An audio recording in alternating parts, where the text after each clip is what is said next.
Welcome to The Gutter. This is the 22nd episode of the third season of Gutter Nerds Podcast. Tonight we're going to be talking about villains and bosses and video games, since we usually talk about video games. Mm-hmm. And so let's go evil. Let's go dark side today. Joining me today is Corporate Cal. Hello, just here for Disney Plus and Thrust. Let's do this. Here for the cake. Cake. Just here. You ever hear this song? Cake? No. By Flo Rida and then... I probably ignored it. No, okay. No. And Jam and Amon. Hey, what's going on, guys? What have you guys been playing or doing? Starting with Jam and Amon. What's up, y'all? I guess I've been playing lately. I just bought Borderlands 3, and so I've been playing that with my buddy online.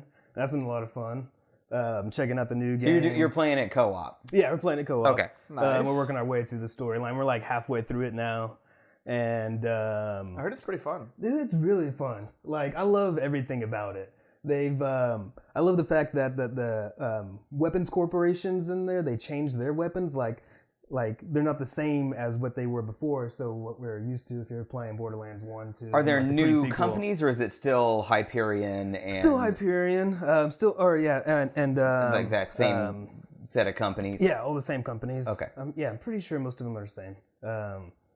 And then they also have you can like climb on things now, so it kind of makes it easier to traverse the level, and instead of having like to go up the ramps all the time trying to climb up something. You finally climb. Just That's jump good. up something. Yeah. They added that simple mechanic. Yeah. You remember simple things when you couldn't climb in PUBG? Yeah. You remember like at that E3 or whatever, they announced climbing, and we were like losing our shit over like a climb mechanic. I was like, I can climb! Get through the goddamn windows, shit! I was just jumping and climbing on everything. Let me escape out the house. God damn it! Right. It was like, Borderlands 3. If y'all haven't played it, check it out. It's badass. Adventure Lady uses the a sneezy gif. Feeling sick. I'm so sorry. Oh, I'll get better. You also got back from a huge trip. Yeah. So as I was saying, I just got back from Bali too, which was an amazing trip. What did you do in Bali? It was just a family trip. So me, my cousin, my grandma, and my aunt, we all went to Bali. We rented 2 rooms in a 4-point Sheraton hotel, and then we also had 3 days in a Airbnb. I saw that Snapchat. Bali. That looked ridiculous. Dude, everything was just 5-star, just beautiful. Yeah. So we went and checked out the waterfalls. We went and checked out some of the beaches around the area. How much peyote did your grandma do? that's the real question. A bowl of peyote. She didn't know. Get down? She didn't know about it. Grandma, she was on it. None. But it's a beautiful country, Indonesia. Like everything was made out of art. It looked like. What was your favorite dish? What was the favorite thing you ate, or favorite place you ate? So they have this ame goreng, which is like fried noodles and chicken and some vegetables. Yeah. It's really good. Like the noodles look kind of like the noodles that you would get like out of ramen or out of a ramen thing, but it's just like fried, or I guess it's maybe like sauteed with the seasoning. It was so delicious. Like that was like the first thing I got, fantastic. And I just really liked it. And you just want to like more and more of it. Like everywhere else. Yeah. Try it here. Try it there. That's what happened to me when we went to Mexico, and I was, before the podcast, I was telling you guys that the Mexican coffee was just like I didn't even know that beauty existed, right? Yeah. And so like the next morning I would get up with a spring in my step and waltz up to that because I wanted to get that fucking like Mexican coffee. And then the third day, my sister hosted a brunch after her wedding. So it was like the wedding, everybody that was invited to the wedding had this whole brunch spread. Hell yeah. And I went up and I was like, café mexicano, por favor. And the fellow was like, 5 minutos, por favor. And I was like, sí. And I go sit down, and like 5 minutes go by, and I'm like, my fucking café mexicano, por favor. And I'm like, and I was like, café mexicano? And he was like, oh, sí, uno momento. I'm like, sure. And I go sit down, and it was busy. Like there's a lot of people there. They forget. But I was getting more and more upset because I really wanted that fucking coffee. And Sarah could see she's like, what's wrong with you? And I was like, I want my goddamn coffee. And she's like, pardon, café mexicano, por favor. And it's like, oh, sí. And like immediately pours her a cup. And I was like, you motherfuckers, give me this. So she like gave me her coffee and everything. But I was like, I loved it so much I was getting antsy without it. So I totally get like finding a thing you love and be like, I'm gonna eat this as many times as I can before I leave. That's awesome. Right. Yeah. So when you brought up the coffee, it reminded me. So we went to a couple of different coffee plantations there, and it was amazing. It was they grow the coffee, or I guess they grow the coffee and everything there, coffee beans, and they have this one bean that I can't remember the name of it, but they call it poo poo. No, they call it poo poo coffee. Oh.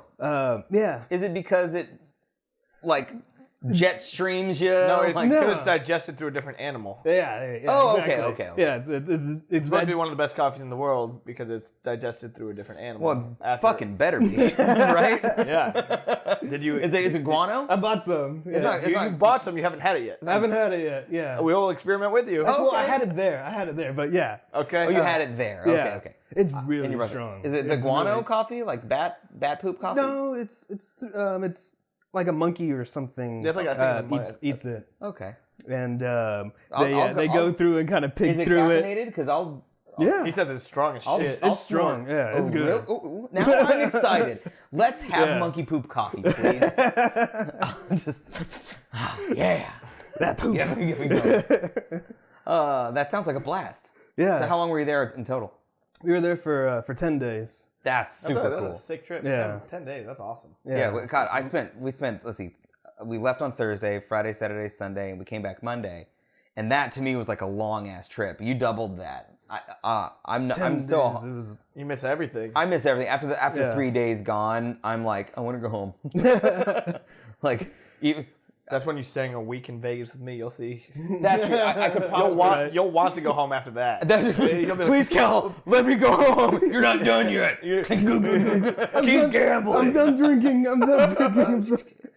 What about you, Cal? What have you been playing? Well, there's a lot of stuff that happens that we haven't even discussed about my favorite game. Yeah. Which is the League of Legends community. Yeah. And they Did it finally implode on itself? Oh no. Oh no, still going strong. Not even the Not community. enough salt? No, not enough salt. But the League of Legends Riot Games decided that they're like, fuck you, world. We're actually way better than you think we are. And they decided, well, we have this kind of cool card game out. Cool TFT, the battle chess game. But we're gonna have a 10-year anniversary. And then we're going to show the world our middle fingers and say, we have everything coming for you that you've wanted and desired. Okay? I think we did touch on this last did we time. touch on- Where they had a video where they were like, we're going to do I didn't know like if you a actually watched million it. games. I think I ran over, but did you actually watch it? No. Oh, No, I didn't watch it. So, But they have a card game like Hearthstone coming. They have like kind of an RPG coming. Okay. They're working on a first-person shooter. Okay. Yeah, I remember that. Is it is it like sort of like Counter-Strike-y? Yeah, kind of like Overwatch, Counter-Strike. Yeah. It's gonna be And then also the second season, which I've been playing a lot of, since that just actually came out because season 2, the finals for pro play and or ranked play for Teamfight Tactics finished already. They put out the second season, which is a whole different deck of synergies and classes, which is you have to relearn the game essentially, which is really cool. And then actual ranked play ends, I think, today. I think ranked play ends today. Before the reset? Before the reset, because Worlds just finished. And there was a clean sweep at Worlds. So, yeah. So then it's a new season, basically? So it's It preseason. just starts... Oh, you're in preseason. We will be in preseason shortly, because they're going to redo the map and redo everything else. So that's what I've been playing. That's awesome. I finished Sekiro. Nice. You finally beat the boss? I did. How'd you think? How many times did I fail? Oh, the times were a lot. I think I spent 4 or 5 hours playing the boss my first go. And then I spent a couple of hours off stream practicing him. And there's no cheese. Dude. There's no... I gotta say, it took me like a day to beat There's him. no way around it. You just have to be good at it. You Like- just have to learn the shit. Yeah. And so then the next time I played, I think an hour and a half. So I think 5, 6, 7, 8.5 total hours of fighting that boss. Yeah. And then did it. Okay. And did it pretty well. Like when I started, I was like, okay, I've learned. Better than me, I've learned a bro. thing. I learned that I don't have to, for the first. So phase there's 4 phases. Yeah. There's Genichiro, which is a throwaway fight. Right. Like you can do that. That's fine. The first phase is debatably the hardest one. But once I got to I was like, oh, all I have to do is walk around him. Like I don't have to dodge. If I just keep walking left and I just wait to make sure he doesn't do like a horizontal sweep and I miss those, then I'm good. And then the next one was just like, I sort of tried to keep pace. And there were a couple times where I would heal on purpose to bait him into doing the slam. Right. Because if he did that, I could sort of like move out of the way and like get a couple of hits in and stuff like that. Ranges And then and parry. eventually I just pieced everything because you have to learn all the pieces. Yeah. And then you have to piece it together to not die. You gotta do it perfectly. Yeah. But finished that, I moved on to Devil May Cry 5, which is super good. Devil May Cry 5 is great. Yeah. And I'm having a lot of fun with that. And we finished Banjo-Tooie, which took me for fucking ever. It's a 25-hour N64 platformer. Sounds fun. Yeah. Oh, shit. Oh, that kicked my ass. And you're using the N64 controller? No. I was playing the remaster on Xbox bum. One. But it was... It's so sprawly and interconnected, but yeah. So I guess the main thing, and I just started playing on my off time Outer Worlds, like just started Outer Worlds. I saw it. I heard it's good. Yeah. So far, I mean, in the first 30 minutes, I've had a lot of conversations with people, which is not bad. Like the thing that I sort of missed in Fallout 4 was like the act, like being good at talking to people, because it was mostly just like get good at a handgun and shoot people in the head in vats. Like that was sort of the way I played They Fallout. took out the NPC kind of interaction. Right, yeah. So there's a lot more of like interaction, like persuading people and stuff like that, and I cool. dig that, yeah. There's no VATS in Outer Worlds, though. It does slow down, like you go into like a slow time mode. So it's similar, but you don't just choose like a limb. You still have to like aim and nice. get the shots off. So it's cool. I like it. It's very pretty, too. That's what I hear. So let's get into the topic. I'm going to start actually with a couple of boss battles. We'll talk boss battles first, and we'll talk about villains, because I think villains is going to take longer. We'll talk about what makes a good villain, some of the ones that you mentioned to me, any ones that come up to you. The villains don't have to be boss fights. The boss fight doesn't have to be good for it to be a good villain. But we'll start off with a couple of bosses that you guys mentioned. And since it came up, I think we may as well go ahead and talk about...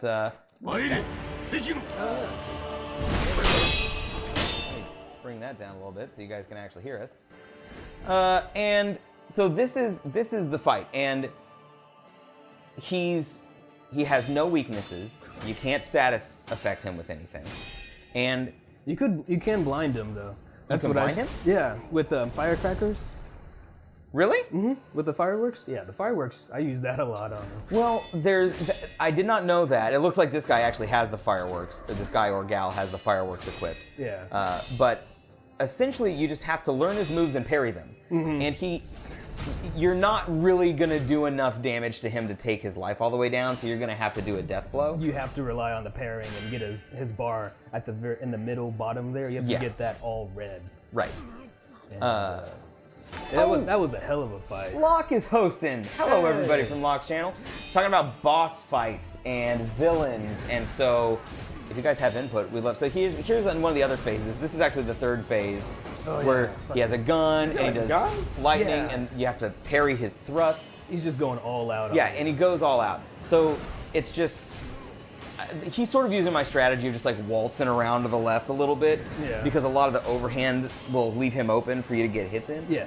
But it's just, to me, this boss fight is pretty pure in that there's no way, you can't really grind. It's such an intense fight. It's just an intense fight. You just have to be good at the mechanics that the game tells you you have to get good I probably played it wrong, but like I went and pretty much just memorized the moves and did the sword dance with them, and just did a lot of the parrying. And no, I don't think that's wrong. No, I mean, I didn't do much of the sidestepping, because I don't remember doing that much. Yeah, I was just like, I just learned that if I walk left, then a lot of his moves will. Is he the final boss? Yeah. Yeah. Okay. Yeah. But even then, like, it's still super hard, and you still have to put yourself in very specific places, because he'll do like this big thing, and his backswing will hit you, like if you're standing. I think I killed that boss rather quickly.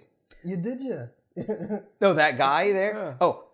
I shortened that video so you could see. I was like, jeez. There are 4 phases to that battle. No. You only saw a minute of phase 2 and the last 30 seconds of phase 4. That is a good, 30-minute boss Yeah, it's fight. probably a good if you're doing it right, because you can't just you can't go up and just damage. You have to dance with it. Yeah. And so it's patience, timing, blocking, sidestepping. It's like a fucking sword fight. It's like a badass epic sword fight. Oh, nice. Yeah. And it's really frustrating because you're gonna die 50, 150, whatever times. Trying to memorize it. But Exactly. But when you do get it though, it was glorious. the thing that sucks about the fight is every time you die, hesitation is defeat. I know. I'm trying not to hesitate. Sure. But that is a beautiful boss battle to me because, like I said, it utilizes the structure of what the game wants you to be good at. Yeah. You can use some other things, some other side. Like I used the Lotus Umbrella. So when you did the big, giant, windy, unblockable, where it would shoot out, I would just go chink, and I could block it with that. And I wouldn't have to. The reason I did that is because I didn't want to put space between us. So if I put space between us, he recovers his poise. And so I would do that so I could be right there to Keep the constant pressure. Keep pressure on him. And it's a very pure boss fight, and it takes this whole culmination ending in the Of everything you've learned through the game. Yeah. So similar to, it reminded me a little bit of Metal Gear Solid 3. So when you fight the boss at the end of Metal Gear Solid 3, you're in this open field. It's you've been in conflict with her the whole time, and now it's it gets to it, and you just have to be good at hand to hand, CQC. It sort of strips away everything else, which I don't think is bad. There are some boss fights where okay, all of the stuff you've got, you're going to need to utilize all of the things you've learned over the course of the game, and that's a good way to do it. Yeah. Or just, all right, strip it down to the essentials. I hope you're good at the one fucking thing we asked you to do. And I like that too. That's what I like about Sekiro. Yeah. This next one is also from Jam and Amon. And actually, I think a couple people, and I think JB would have mentioned this too, and I think Wacky Zach would have mentioned this too. Tell me about this fight. Oh yeah, Spider-Man 4, the Scorpion and Rhino fight. Yeah. This fight was just so much fun to me because I thought it was really interesting how during the fight you can, I guess, I think what he's doing here, he's gonna take him and probably throw him at Rhino, but you can have the villains kind of interact with each other and kind of help you manipulate the fight. Yeah. So the not only there's 2 bosses here, right? Yeah. It's not 1 but 2. So you have to balance who you're fighting and position yourself in a decent way. Yeah. And there's a lot of interaction with stuff around you because you can do things to sort of I think at some point he'll pull one of the cranes down to slam against Rhino because you have to sort of stun them to be able to go in and attack them. Like he's doing with Scorpion, he's sort of webbing him up and then doing his. But yeah, and then Rhino just knocked the shit out of Scorpion. Yeah. And so. And then there it goes again. Yeah. But it's just cool stuff like that, and the fight, just in everything Yeah, right there. Interact with. It's a lot to keep up with because the combat is fluid, but it's kind of complicated. It's not as simple as the let's say Batman Arkham Asylum or something, right, where you just oh, X is strike, A is jump, Y is counter. This has a lot of timing with it as well, but there's a lot of different variations to moves that you can do. Right. It's keeping track of, I guess, where your webs are slinging and, his spidey sense whenever that goes off and dodging right. Right, but your spidey sense is going off every couple of seconds here. Yeah. And so being able to it reminds me, I'm gonna sound like such a douchebag here, but this fight reminds me of sort of a lighter version of a Dark Souls boss battle that I've talked about before on Dark Souls podcast, Ornstein and Smog, which is you have the big heavy dude with the hammer, and you have the light dragoon style character, and you fight them both at the same time, and they don't hang back, they both come for you. Yeah. So you have to in that one, it's more like this one. You can play them off against each other, which I think is really cool and really smart. In Dark Souls, you sort of have to like avoid one and focus on one and be really good at one, so you can just put your attention on to the second person. Yeah. But this is a really good and cinematic. Oh yeah, and it looks beautiful. I love this It's a game. very, very pretty game. Yeah, absolutely. Absolutely. So, what about you, Cal? Is there a boss fight? And y'all in chat, what's a boss fight? Zach, I just called you out. I thought you might mention Spider-Man on PS4 for we just did the Rhino and Scorpion fight. Yeah. But what's a great boss fight? And Locke, if you're there, I'd love to know, because you do a lot of raids and stuff in WoW, is there a specific boss fight where the fight is like superb and amazing? Well, for me, I like some of the older school stuff. So I watched you play through some of it. That was the Mega Man X stuff. Oh yeah. The Sigma boss. Fucking Sigma. The entire stage. Yeah. Getting to Sigma. First off, I feel like you played that on the easy mode. Did I? Because easy mode means you can start from where you finished, like where you died. Now, Oh yes, I was using save states You were on using the save Super. states. Yeah, Oh, okay. 100%. so Yeah.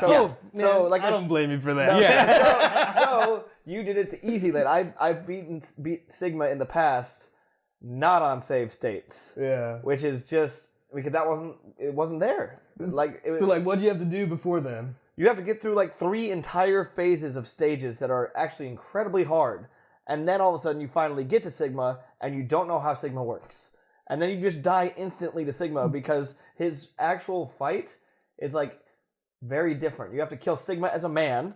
Yeah. And then you have to kill Sigma as a giant robot. Afterwards, Steven, am I pretty man. accurate?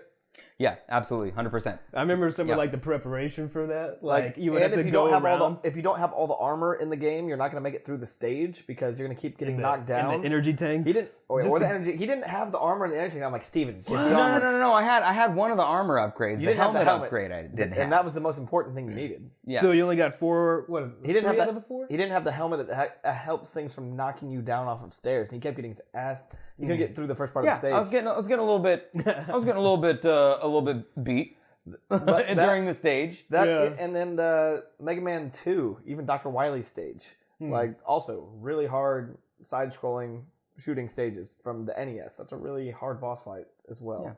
Yeah. I don't know. That just comes to my mind. Well, and Sigma is similar actually to the Sekiro fight, which is just like you've got to sort of memorization. work it around and you do it over and over until you're like, oh, I see. So like I'm gonna stay up here during the dogfight, and then during Sigma I gotta stay up here. I gotta fall when he rises, and then make sure that because this is the window that I can land my hit. and if you don't, Right. And if you don't, get back into the routine, and it takes a rhythm. Yeah, the routine. Yeah, Yeah. that's the hard part of Yeah. figuring out. It's like, okay, yeah, just like you said, like that's when I can shoot, and then yeah, Sigma's a hard boss. Sigma's Getting there is hard Hard. too.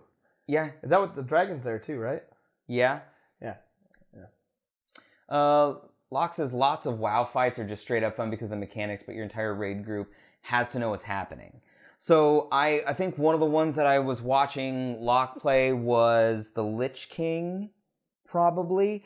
And that's something that I do like about raids in general, is that everybody has to sort of be in lockstep, and that's not a pun. It was the anniversary raid. So Nice. I don't like a boss battle necessarily to be so unforgiving that the slightest mistake means you've completely ruined it. But that does tend to happen in the bosses we've talked about, the Sekiro boss. Yeah. Because if you make one mistake, it's not that it's over, but one mistake can so easily lead to you just gotta be able to the recover. next mistake, so you have to recover from it really quickly. Same Yeah. with Mega Man. If you get off of rhythm, fix it, because if one hit will mean the second hit will mean the third Right. hit. And that's why what was funny is like I said, save state wasn't around when that game came out. No. And so that's why I was like, Steven, you did it the easy way. But you did it. I so- did. I did do it the easy way. I will give myself credit for having done it. No, you did get through the game, But I did, yeah. but you just save state. That's okay. But with something like with WoW, though, that I wonder if that's less frustrating or more frustrating. I think most people will probably say more frustrating. I would That you agree. have to rely on other people. Yeah. Because you can control what you do, and then when someone else Oh, why didn't you? You were supposed to not stand on the thing that does the thing. You know? Yeah. Like, why'd you go in the hole? You're not supposed to go in the hole. Just like kind of like the Destiny raids as well. The Destiny raids were good. I think those were good boss battles. They were. I remember Getting to them was hard too.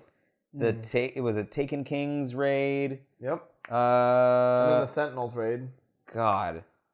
Yeah. I did 2 of the raids in Destiny. It was whatever the first 2 in the original Destiny. Yep. I didn't do I didn't any play in 2. Destiny 2, no.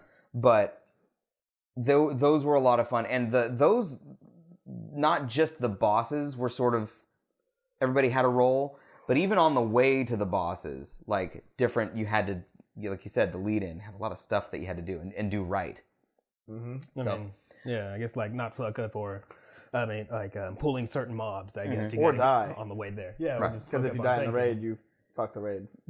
Is there any boss that you can think of that gave you, like maybe Lord Ishin we mentioned from Sekiro earlier, that gave you like this just intense feeling of satisfaction, of having it doesn't even have to be a hard one, but just one that you like loved to. What's his name? Love to fight. Like a boss that you look forward to. Oh yeah. So, like in Elder Scrolls, I played that a lot, and there was one of the bosses that was released on the it's called in the Shadow of the Hist, I think it was, and there was this spider boss, Velaroth, I think was her name, and she was a really fun fight because like everyone. Like you said, has to know their position, has to know the boss, right? Before they even go into the fight. Yeah. And so, because there are certain points in the fight where it'll just instant kill you, and then if one person goes down, that screws up the rest of it for just 3 people. But like part of the boss fight is that she sends you down into this labyrinth, and you're partnered up with someone else, 2 people, and you're on 2 separate points of the map. And you both have to make your way through this labyrinth and meet back in the middle. And live. And live. And through all that, too. Because when you're running through that labyrinth, you're being attacked at the same time. Yeah. And so you just have to just book it and just try to run back and hope that these doors, there's also doors that you have to open. And and you just have to hope that it's open. It's just by chance. That's really cool. It's a fun fight. Yeah, so that's what I like. I really like the bosses that I don't like bosses that you fight and they go away and then they come back and you fight them again and they go away and then you fight them eventually and then you eventually beat them. I don't mind doing that once or twice, but I hate being teased with like, oh, I'm fighting them, I got away, fighting them and they go away. Okay. That drives me nuts. Yeah. But I did kind of like the last boss of Metal Gear Solid 4 being sort of Liquid Ocelot, which you'd been like fighting and tracking like through all of these games, and you have this entire history, and so you're finally just like beating him barefisted on top of Metal Gear, and you're like, oh, 20 years of my life has led up to this, you piece of shit, That was a really cool feeling. I think Metal Gear Solid actually does a lot bosses really well in general, because they're all like find the thing. Once you know how to do the thing, they're pretty easy, right? But they all have like you figure them all out, and so I like the boss battles in Metal Gear, even on repeated playthroughs. Where I'm like, oh yeah, I remember. Like I've got a Vamp is gonna go up here, and I have to stay out of here and shoot him with this when he gets up, to get the timing right and everything like that. And I think those are a lot of fun. Yeah. Wacky Zach says, Control, the game Control, which I am dying to play. Is interesting in terms of bosses because there aren't really any big bads by themselves, but there are sequences where you have to fight the regular enemies in really wild, dynamic rooms. And that's an interesting thing. So in some games where there are like no bosses in terms of like, if a game's not fantasy, if the game is sort of realistically grounded, how do you make a boss battle out of like just a normal person, right? It's like Splinter Cell, Yeah. You're going to have to put the lead up to him or her to make more interesting. The challenge. So yeah, in Control, if you're like, okay, so there's not going to be any giant orcs that you're slaying or like crazy teched up, helicopters. a helicopter boss battle is sort of a cop-out because I see that a lot in realistic games. Now they're in a helicopter. Shoot them down, you know. But I like the idea of control because it's like mind-bendy, taking the rooms and playing with like the regular enemies, but in weird ways. That's a really cool idea. So you're controlling the room? I think in Control, you have different powers, and I think the rooms shift and change. You don't change the rooms themselves, but they create new ways to interact with the normal enemies that are sort of that would take the place of a boss battle. Okay. That's cool. Yeah. That's what I'm gathering based on a little bit of what I've seen from Control. The room shifts and gravity gets all twisty. Okay. Oh, okay. That's what I imagined. Cool. But you're not in control of the room shift, right? The room does that on its own. That's cool. If I'm not correct. Okay, I am in fact correct. Yeah. Do you like the random hard boss battles? Like, let's say if you find Chaos in Mario RPG, like out of nowhere when they're crossbreeding the. It's not like Ultima Weapon in Final Fantasy VII. Right. Generally, I don't hate that they're there if they're optional. Those are the optional, extremely hard. The optional extremely hard. I don't hate that they're there, but I'm probably not going to go find them. Right. I'm probably just not going to do it because nowadays I enjoy challenges and challenging games, but I'm not a challenge-driven gamer where like I'll play a game like, okay, now I'm going to do it without guns. Now I'm going to do it without leveling up. Or like a completionist. Or if I'm playing an RPG like Final Fantasy, I just want to experience the story. I'm probably not going to go find that super-duper hard boss. With the exception of 10-2, which I did go through in 100%, and I did that fucking Angramenu boss, which was just wicked tough, and it took me like... The boss battle itself was like a 4-hour boss fight or something stupid. Like not as in dying and restarting, as in the fight took me like forever.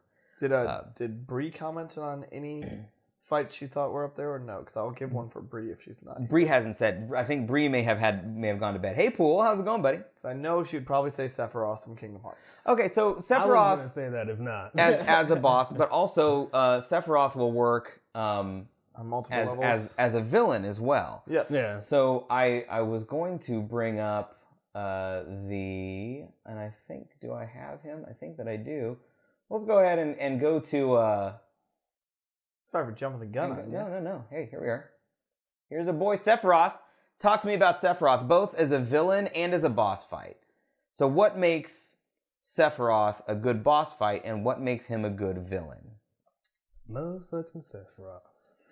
Man. Are you talking about Kingdom Hearts 2? So, I liked his boss fight, and Kingdom Hearts 2. Yeah, for sure. Okay. That was my more favorable.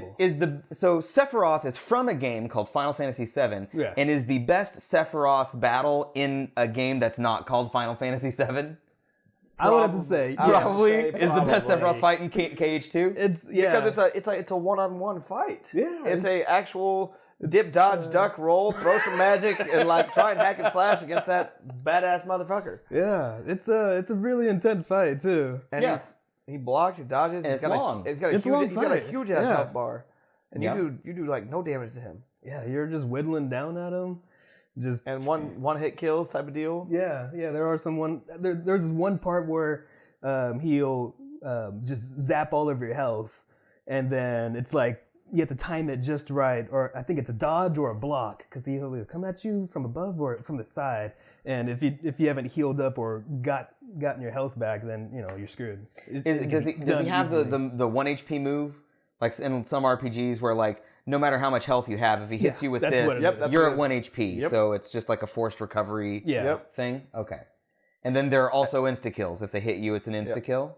Yep. Yeah, I think so. I can't remember. I don't remember. Yeah, it's been a long time. So is the thing that makes him great the fact that it's difficult and is a learning curve, or it's a learning curve fight? Yeah, exactly. Kind of like with Sekiro, just kind of learning the patterns. Have you not played? You still haven't played the Kingdom Hearts games, have you? I've played through Kingdom Hearts 1 myself, and I watched a bunch of Kingdom Hearts 2.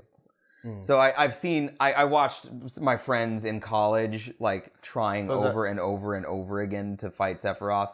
In Kingdom Hearts 2. But is part of the reason why this is a good boss fight, though, that they took a classic villain and you actually got to action fight him. Yeah. Is there a bit of nostalgia that makes this a good fight? Yeah. Yeah. Absolutely. You know, I can take out some of my my anger from killing Aerith on him even more. This is from 15 years ago. So like my thing with Liquid Ocelot in 4. Zach says that fucking chair boss in the first Kingdom Hearts in Wonderland.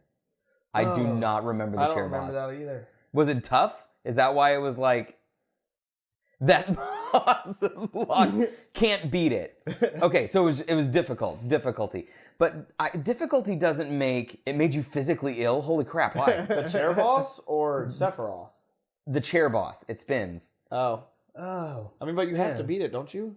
As part of it, it's the first. Yeah, is it a required boss? I'm trying to remember what the chair game. boss. Miss John Wick, thank you for the host. Never finished it. Okay, so yeah. Wow. Interesting. Yeah. So what makes Sephiroth a good villain then? Is he a relatable villain? Because a lot of the best villains are relatable. Because he gets hated. Like you have reason to hate him. So it's not that you necessarily relate to him, but a good villain also makes you hate his fucking want to. I can't wait to fucking see you, man. I'm gonna level the fuck up and then beat your ass. I'm gonna see you in that alley. Right. So it's what about him? Why do you hate Sephiroth? Because he killed Aerith. You know. Okay. So like in the first CD, you know, Aerith is your healer. She's your main healer. You know, trying to level. So you're relying on her. Yeah, relying on her. Not just from like a story perspective, but she's like super functional in your group. Yeah, like you need her. She's my main girl. She's my second. She's my boo. She's my second one. Yeah. It's 1, 2. It's Cloud, Tifa, and Aerith. He's got his harem. He's got his harem going Fantasy on. 7. I got my girls. I don't remember if I thanked you for the host, cool, but thank you for the host. I appreciate it. But yeah, and now if you ever play the game again, you don't level her because you know. Oh no! Why bother? Why bother leveling you? You're fucking mercs. You know, there was this one time I was trying just to get her limit breaker just as far as I could before she died. How would you have felt if, like, after she died, if you read in like a gaming magazine, like, by the way, if you had managed to get her to level 99 before that part, she doesn't die. Like, how would you feel about that? Play that game right over. Right. Restart. We're gonna save Aaron. Come back. Oh, that's funny. So two things that can make a great villain is relatability. You understand and maybe even possibly agree with their motivations. Right. Killmonger and Black Panther. Like when he's talking, I'm like, he's right. I'm buying what you're selling. I agree with him. I'm buying what you're selling. Yep. I'm do it. I'm sniffing what you're smelling. Where do I sign up? Not wrong. Yeah. And then the other one is like hate ability, right? So one of the villains that I thought was fantastic was the villain in Far Cry 3. I think his last name is Voss. I can't remember his first. It may have been his first name. Okay. But Voss something. I remember I was looking at some videos and he came up. He was like the guy with the scar. He's got like a shaved head and like a mohawk. Yeah. In Far Cry 4, there was a brilliant villain as well, but they really the game did not do him justice because you see him at the beginning of in Far Cry 4, the villain, you see him at the beginning of the game and he's really cool and like super interesting, and then you literally just hear him over the radio until the end of the game. So you have a brilliant villain and you just threw him out the window. Oh. But Far Cry 3 utilizes their villain really well. Voss, I hope I have his name right. Like he kidnaps you and your friends, and he's insane, and like he does crazy shit, and he's kind of like he just makes you uneasy, and he's like this rabid mad dog of like you do not know what he's gonna do, and so you're totally scared of him, and also have to kill him. And that's really cool too. The stakes in Far Cry 3 are really good. Like he's the kind of guy that'll like shoot his henchman in front of you and kind of like joke around with the dead body or some shit. Right? Yeah. Like, oh god. Yeah. Absolutely. Yeah. Zach says Killmonger's the best example of a great villain in the last forever. Yeah. And Magneto. You know, I've been in previous podcasts about Magneto being like, oh yeah. I see where you're coming from. All humans are pieces of shit to mutants. Why not? I agree. Fucking just make your own. Murder Town. Why not make your own country? Mayor of Murder Town. Population, me. That's right. Absolutely. So a couple of other. Let's go over some other fantastic villains. Let's talk about Handsome Jack. Handsome Jack. What makes Handsome Jack a fantastic villain from the Borderlands series? I just thought of a good villain that's not on there. I'm gonna think I of his think name. he's. Keep going. I think he's hateable too. He's hateable and lovable. Is is what I like. And He's just trying to be the guy. so He's trying to be such handsome. a dude. funny and a shit. He's such a piece of shit guy, but he's so fucking funny. Yeah, like there's a part. I guess you do fight him in Borderlands 2, right? He is a boss battle as well as a villain. Right. Yeah. I don't remember the actual Handsome Jack boss battle, so I don't think that I'm gonna put that in like a great boss battle, unless I'm just shit at forgetting it. But I do remember one of the fights where Handsome Jack, you're not fighting him directly, but he's controlling the bird from like Zero's bird from like the first game. Yeah, Malachi's bird. Yeah, Malachi's bird. Yeah. Malachi's bird from the first game is like a boss battle in Borderlands 2. Yeah. And he's making the bird do the different status effects. And he's like, what's that fourth? There's a fourth status effect. What is it? And it's explosion. But he's like going through the whole fight and he's like, okay, let's switch it up. And he goes to the next one. He's like, but what is that other one? And then so at the end, because you're trying to kind of save the bird while you're fighting it. And he's like, oh, that's right. and now- Explosion. Bam. And then he kills the bird. He kills, damn, was it Nightwing? Or I think it might be Nightwing. Damn it. What was it? I can't remember. We should research our shows before we do. I know. Yeah, right. But yeah, he kills the fucking bird right in front of you. Yeah. And like the whole time some you shit. can hear Malachi just like screaming and like, that we're trying to save him. Right, yeah. And then just the very end at the boss, when you're hoping to that you're gonna, put him down and, maybe make him pass out and try to save him. Yeah. He fucking blows up. Yeah. Right in front of you, like, wow. He's you're as a player, you're laughing at his Bloodwing. Bloodwing, thank you. Yes. Cool. That's what it was. Thank you. If you guys want well-researched podcasts, you should check out some other channel. But I remember what the fucking So he toys with you and your emotions, and is funny and charming. It's the worst. It's you don't want to like him, and in fact you don't. You hate him, but then you kind of do. Is that fair? Yeah, that's exactly it. Yeah. What did you come up with, Cal? I was thinking of a game that we all probably played, and it's a great game, well written. It would be BioShock. Oh yeah. It would be the villain of the villain's name is Frank Fontaine. Fontaine in BioShock. Oh yeah, and that one moment that you realize, the oh fuck moment. Where, what does he say? Would you kindly? Would you kindly? Yeah. It's the trigger that brainwashes you. Mm-hmm. And you're that game made me think about like gaming in general. Like it made me rethink my entire history of gaming. It fucks and with you. why I do things. And that guy's one of the best, I think, gaming villains. And then, that whole series is because once you find out, all of a sudden when he just tells you that, and then all of a sudden he fucking does it, you're like, fuck you. He's a great villain, and there's no boss fight for Fontaine, but you confront him and you beat him to death with a golf club, right? Yeah. Yeah. But he's a fantastic villain. Yeah, he's manipulating you the whole time. I think, but you tell me. I don't know. Is Fontaine the hero that Rapture deserved? Well, I mean, Oh, no. probably not. I don't know, buddy. I don't know, buddy. You could try to sell me though if you want. He brainwashed the fuck out of you. But yeah. Here's another one. That was a good series. And I think this is also Oh, yeah. GLaDOS from Portal. What a great game. What a hard game. Yeah. Yeah. Fun game. Yeah, Fun Portal, and hard. Portal's a great game, and this is actually a really good boss battle too, because you're using the portals and the explosions to sort of knock pieces of her off, and you're stripping her AI sort of as you go. So it's a cool boss battle. But she's also a brilliant villain. Because he's hilarious. Again, it's sort of in the Handsome Jack way, she's hilarious, but not in necessarily the same kind of malicious, psychotic way, although it is malicious and psychotic.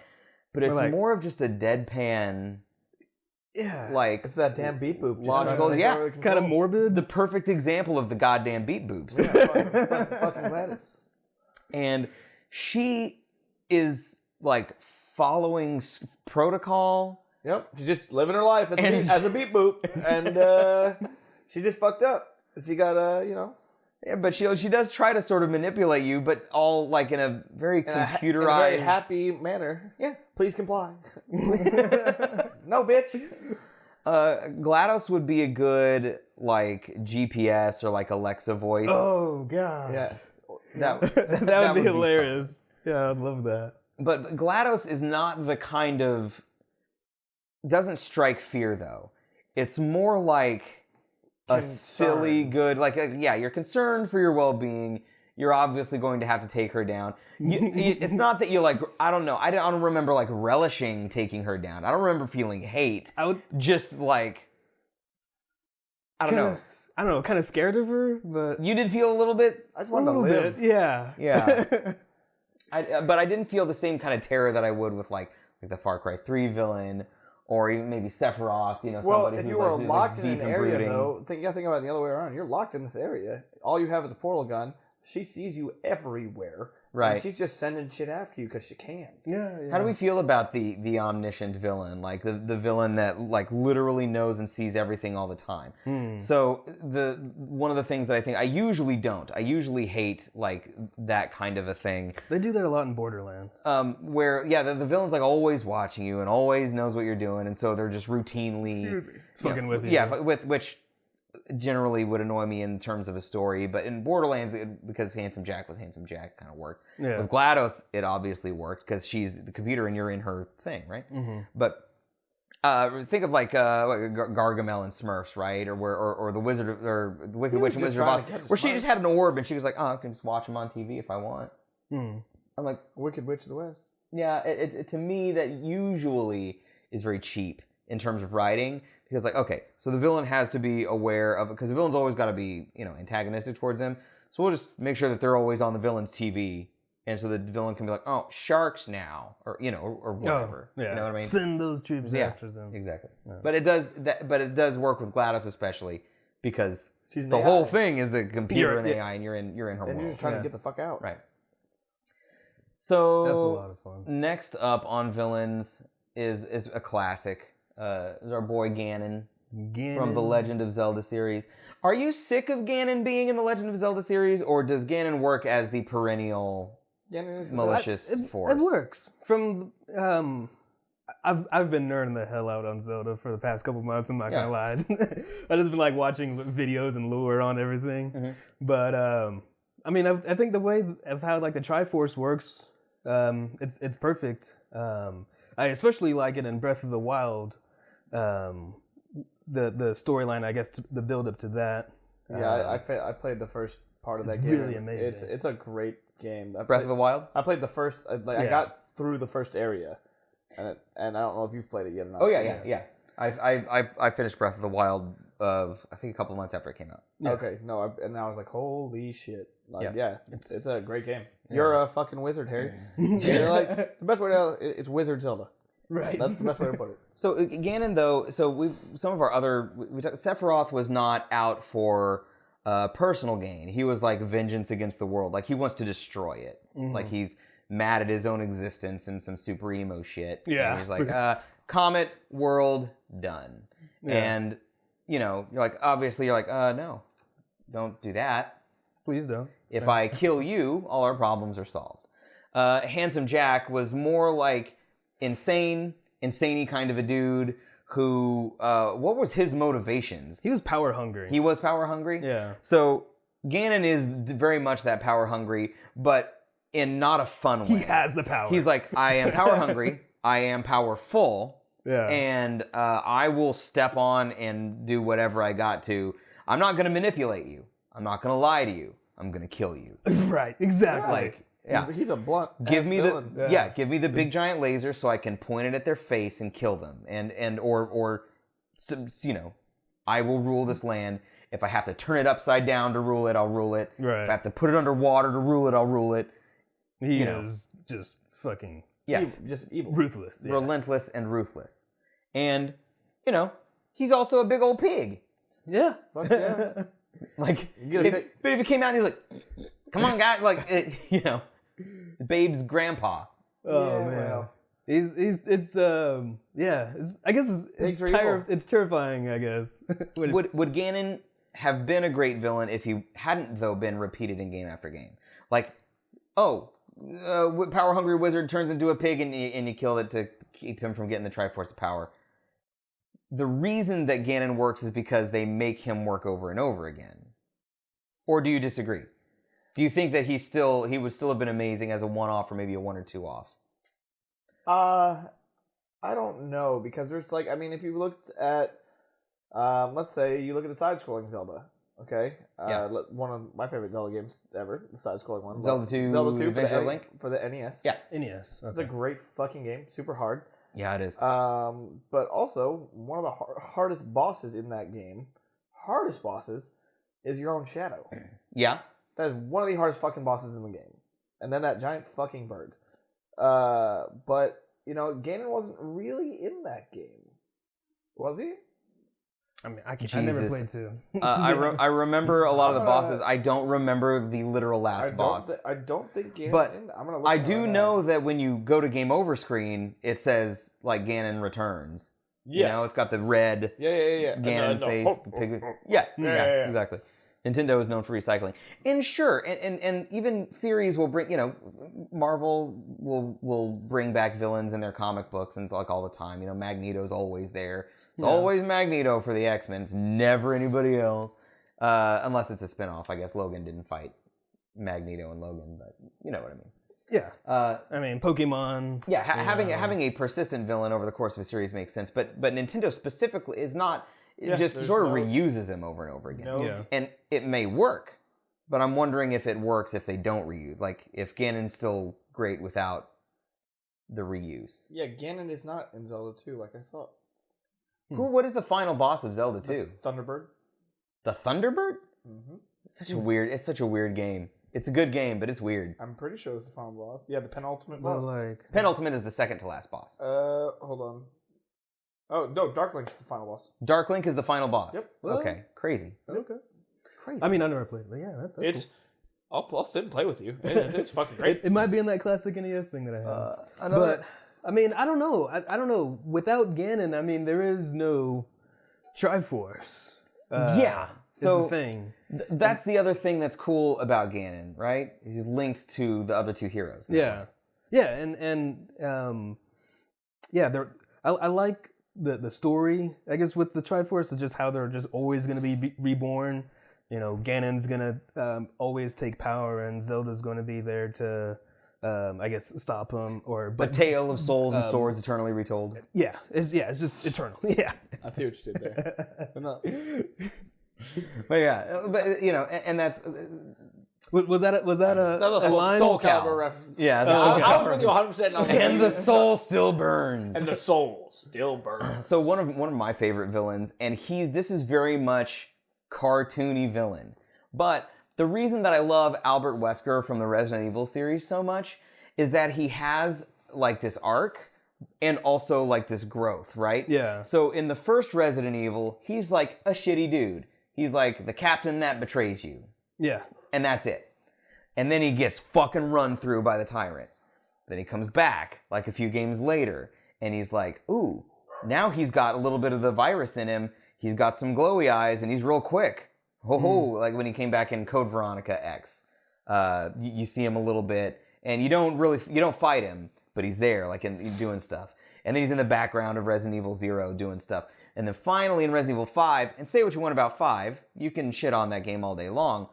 The Wesker stuff was fucking awesome because he's now at full capacity. So he's wasn't he shooting rocket launchers zipping around. He's like he can basically teleport like a Nightcrawler. Yeah. And he's super strong. And so you you fight him multiple times, and then the cutscenes with him are amazing. So it's just like over the course of all these years. So he was one of the original villains, and now 10, 12, whatever years later. Now he's at full fucking strength, and you get to take him down. Yeah. And that's really cool. Like, again, it's not that he's not the villain in every game. They don't bring him back in every game, but he has this, like, he was once a dude and is now a demigod. And over the course of multiple games. And so I really like him. And he is more of the, like I said, more of a cartoony villain. He's bad because he acts like a shit, but he doesn't really have any motivations. Like, the game doesn't really give him, like, he's not out for money. He just, like, he was doing stuff for Umbrella. Like, I'll bring the guys here. I'll bring the Stars team here. We'll investigate how they do against the BOWs, and then we'll wipe him out, and I'll wipe everything clean. He was just the company man. Yeah. Then after he, like, had his near-death experience and, like, comes back super powerful, he's like, I'm strong as shit, and I think I'm gonna punch people because I like them. They sort of tried to give him some motivation in 5 about, like, spreading the gas and turning everybody, like, into creatures or some shit, but it didn't really make any sense. I've got one other one for you. You don't have it on here, but also I don't want to spoil too much about him. Sure. Because it's a game that we've been telling you to play. Okay. Which is Final Fantasy VI. Kefka. Oh. Which is Kefka, and he is by far one of the most memorable, most evil villains of all time. So why is Kefka a good villain? Because he wins. He's like that kind of psychoticness of that Far Cry 3. He is a psychotic clown. Yeah. He's a joker.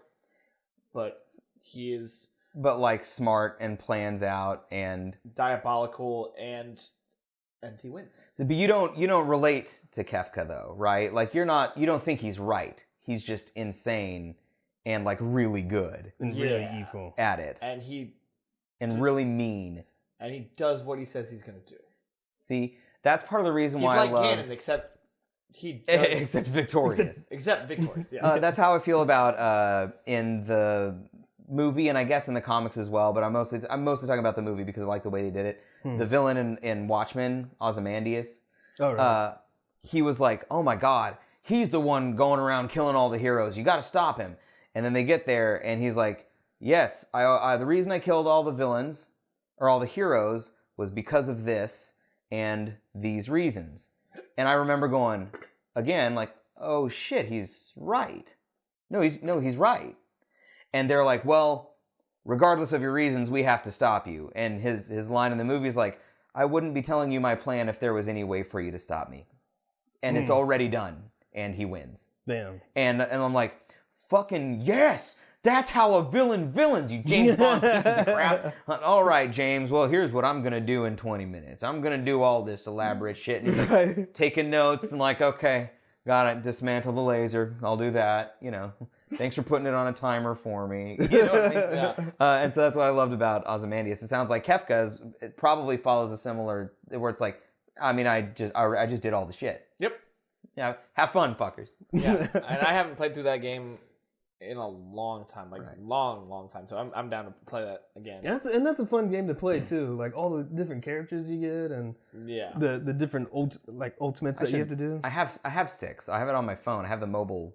Oh yeah, they have it on there? Yeah, that's cool. I should probably play that. If there's any villains that we missed, you guys, feel free to add it in chat. If you guys are watching on YouTube, put it in the comments. Let us know a boss fight that you loved or a villain that you think is super awesome and why. And so some of the things I think make a good villain could be just like pure that insanity.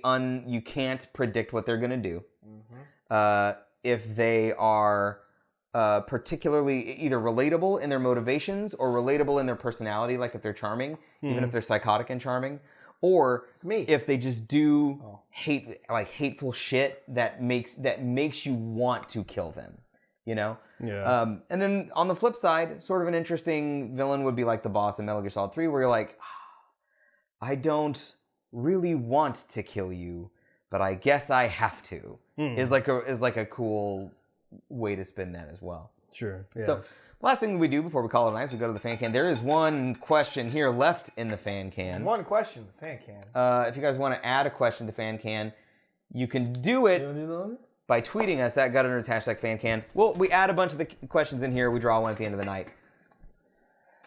Favorite story-based game, like Walking Dead or Life is Strange. Okay, so there are a lot of story-based games, like Last of Us you could say is a story-based game. Would you say Bioshock is story-based? I don't say Bioshock is a story-based game, but specifically this question is about things like the Telltale games. Yeah. Like Life is Strange, or like those...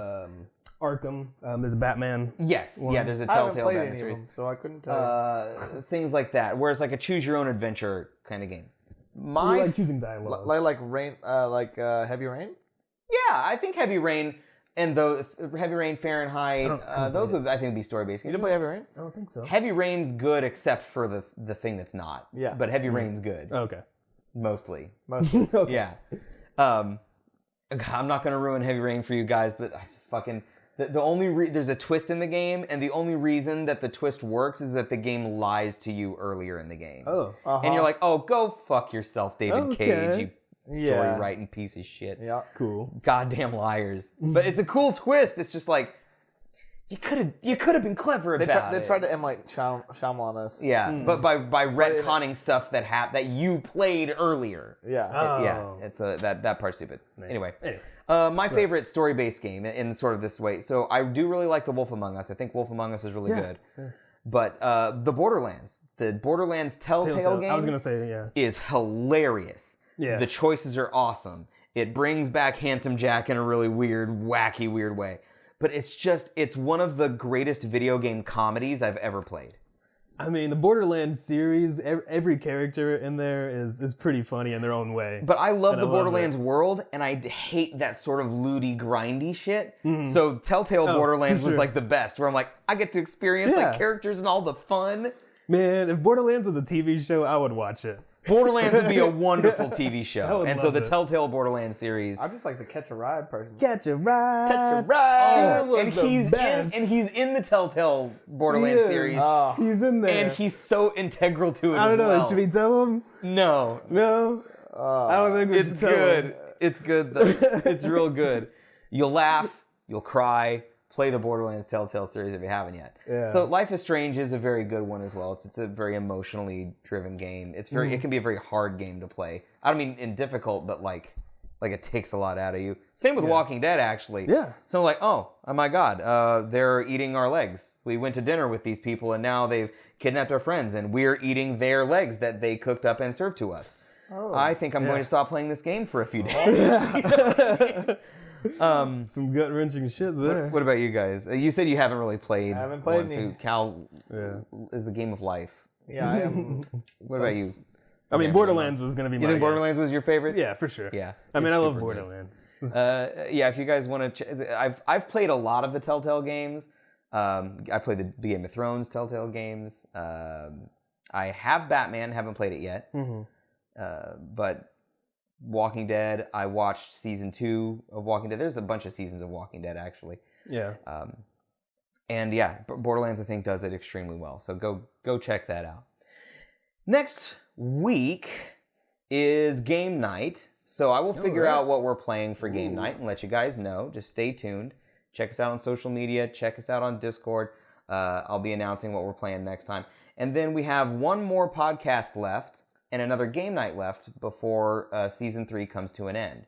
And we will end Season 3 on December 30th. We don't usually go that late in the year. We usually end mid-December, but I'm going to be off for wedding and honeymoon for a little bit. Yeah. So we're going to do not a podcast like topic show, but we're going to have like on December 30th, like an end of the year kind of like party show. Recap. And just recap. We'll hang out. Yeah. We'll goof around. That'll We'll be just Disney Plus and Thrust. Disney Plus. Oh, Yeah. you can have your little I'm gonna corner. say this many times like I can every time. Don't forget to check, if you guys are watching on Mixer, check us out on YouTube. And if you guys are watching on YouTube, check us out on Mixer. And we'll see you guys next time. My name is Steve-O. I'm jamming Amon. Corporate cow. We need a good sign off. Do you have a good line to sign off with? You don't want my lines. I don't want this. Yeah, you don't. That's- You know. they're His just lines gonna- right now. Never mind. I'm always crossing the lines, buddy. We'll see you next week.